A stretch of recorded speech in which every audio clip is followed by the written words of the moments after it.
Who can ever forget Walt Disney's Pinocchio? Or Jiminy Cricket? Or Alice in Wonderland? Ward Kimball was the animator of those beloved characters during his 30 years with Walt Disney. Proud winner of many awards, he's equally proud of his unique collection of toys. This next toy is patterned after a full-size act in the Barnum and Bailey Ringling Brothers circus called the Magic Ball.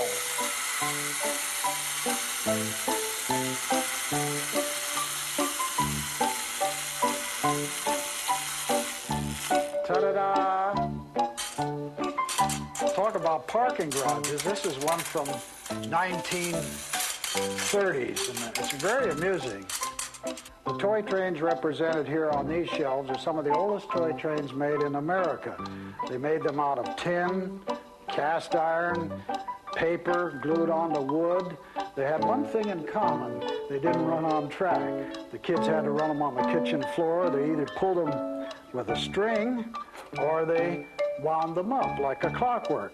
One of my favorite old-time locomotives was made by George Brown in 1870. I love this because it looks like a cartoon.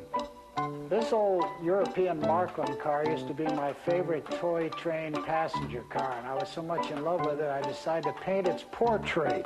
But to make it interesting, I added the eyeballs. This is what I call the Continental Annex. This is where I have all the European-made toys.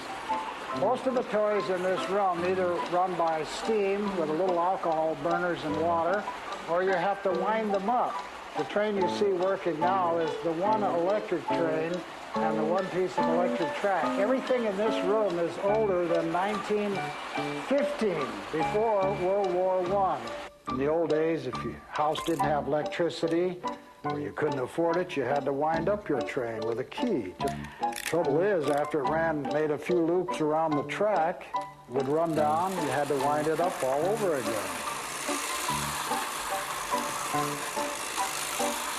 This is one of the rarest toy trains of all. It was made by the Hubley Company in 1893. It's supposed to be a reproduction or replica of the New York L, or elevated. You had to wind it up here in the center, and it has a double wind-up motor, runs a long time, and off she goes.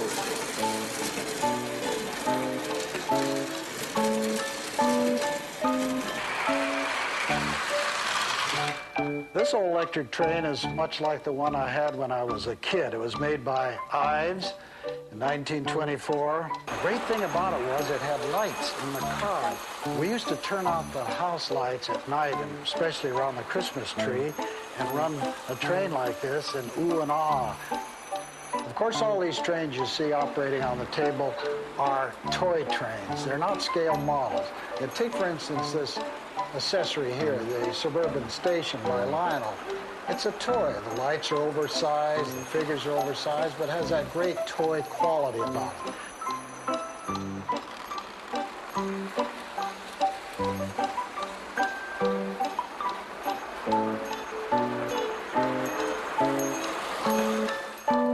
Now, the most ridiculous accessory of all, of course, has to be the tunnel, with just a piece of bent metal over the top of the track, with little flowers growing on the front, a little dab of snow on top, and a little bitty house on the side.